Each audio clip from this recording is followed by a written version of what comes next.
Alas 3 ng madaling araw, mag-isang sumisid ang isang lalaki mula sa Hunan sa isang kuweba sa ilalim ng dagat. Maya-maya, nagtaka ang mga kasamahan niya dahil sobrang tagal na niyang nasa ilalim ng tubig at hindi pa bumabalik.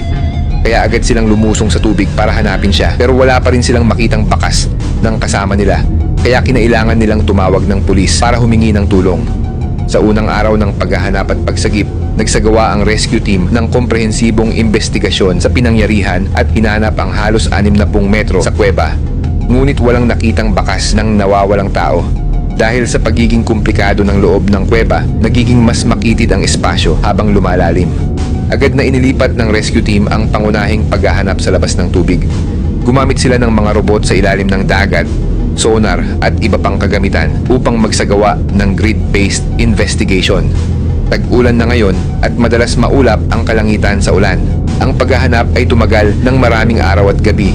Ngunit dahil sa masalimuot na kapaligiran, ang pagsisiyasat ay napakahirap at walang tagumpay na nagawa.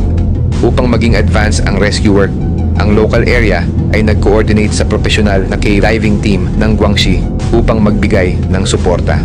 July 24, 2025, dumating sa pinangyarihan ang Guangxi Baisi Water Service at Aviation Police Brigade. Ang ilan sa kanilang mga miyembro ay lumahok sa Baisi Huawang at 69 na oras na underwater cave rescue mission noong Pebrero. Pagkarating ng rescue team ng Baisi, hinati sila sa dalawang grupo para imbestigahan ang kuweba.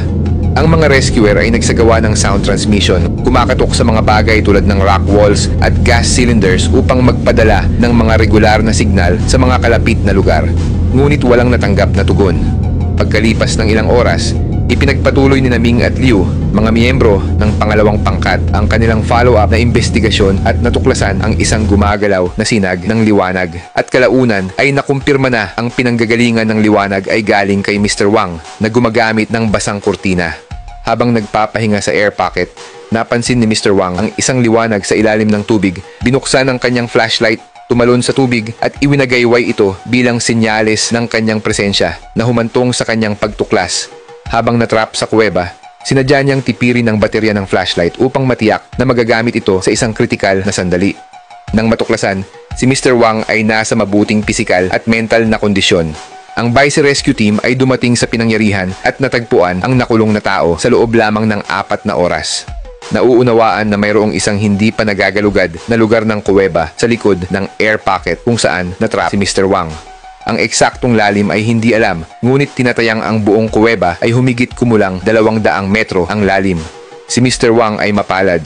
Mayroong isang air pocket kung saan siya natagpuan na maaaring tumanggap ng isang tao na nakaupo na nagpapahintulot sa kanya na magpahinga sa ibabaw. Ang kondisyong ito ang susi para matiyak ang kanyang kaligtasan. Kung mananatili siya sa tubig sa loob ng mahabang panahon, ang mga kahihinatnan niya ay masama. Matapos mahanap si Mr. Wang, lumabas si Yan Ming sa tubig upang iulat ang sitwasyon at nanatili si Liu sa pinangyarihan upang samahan siya. Ang air pocket ay humigit kumulang 70 hanggang 100 metro ang layo mula sa entrance ng kuweba. Hindi pa malinaw kung ano ang layunin ni Mr. Wang sa pagsisid. Matapos niyang mapagtantong naliligaw siya sa kuweba, tumindi ang kanyang tensyon at unti-unting naubos ang oxygen tank niya. Sa kritikal na sitwasyon na 4% na lang ng tangke ang natitira at walang nakitang exit, masuwerte siyang nahanap ang air pocket na ito. Inilarawan niya kay Liu na nawalan siya ng konsepto ng oras at walang ideya na siya ay nakulong na sa loob ng 5 araw. Sa panahong ito, nagpahinga siya ng maikling oras kapag nakakaramdam siya ng antok. Ngunit palagi siyang nananatiling alerto at nagigising sa kaunting tunog ng tubig. Takot siyang mawalan ng pagkakataong matuklasan kapag dumating ang rescue. Paminsan-minsan, kakatok siya sa dingding, umaasang maiparating ang kanyang impormasyon sa lokasyon sa pamamagitan ng tunog. Ang kasunod na rescue team ay gumugol ng 1 pang 5 oras upang matagumpay na iligtas si Mr. Wang.